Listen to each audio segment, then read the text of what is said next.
13వ అధ్యాయము క్షేత్రజ్ఞ విభాగ యోగము 2వ శ్లోకము.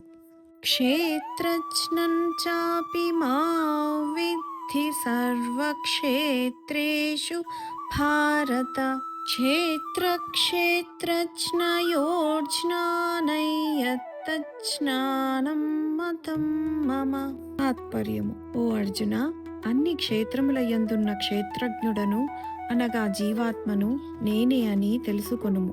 క్షేత్రజ్ఞులకు సంబంధించిన జ్ఞానము అనగా వికార సహిత అనగా త్రిగుణాత్మకమైన ప్రకృతి మరియు నిర్వికార పురుషులు తత్వములను గూర్చి తెలుసుకొనుటయే జ్ఞానము అని నా అభిప్రాయము. శ్రీ భగవాన్ ఇలా అంటున్నాడు: ఓ భరత, నేనే క్షేత్రజ్ఞుడిని, నేనే క్షేత్రాన్ని. శ్రీ భగవానుడు శరీరం మరియు అంతర్గత చైతన్యం రెండు. మనం ఈ క్షేత్రం మంచి పంటను ఇచ్చేలా శరీరాన్ని శుద్ధి చేస్తూ ఉంచాలి. క్షేత్రం అంటే మరొక అర్థం ధర్మశాల. ధర్మశాల అంటే మనం తీర్థయాత్రలకి వెళ్ళి 1 లేదా 2 రోజులు ఉండే ప్రదేశం. మన పని పూర్తి చేసిన తర్వాత మనం ఇంటికి తిరిగి వస్తాము.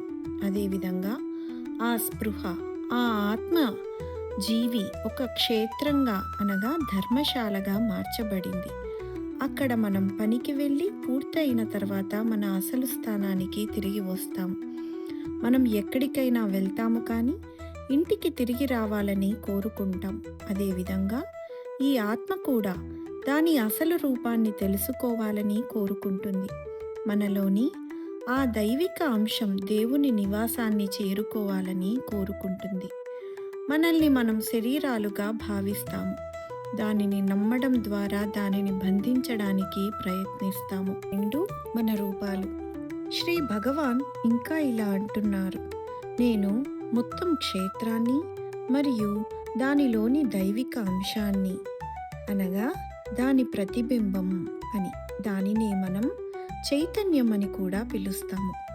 ఉదాహరణకు అనేక కుండలు ఉంచబడ్డాయి. వాటిలో నీరు ఉంది మరియు ఆ నీటిలో సూర్య భగవానుడి ప్రతిబింబం కనిపించినట్లే ఆ పరమ బ్రహ్మ దివ్య అంశం ఆత్మరూపంలో దాని ప్రతిబింబం ఈ క్షేత్రంలో క్షేత్రజ్ఞుడి రూపంలో ఉంటుంది.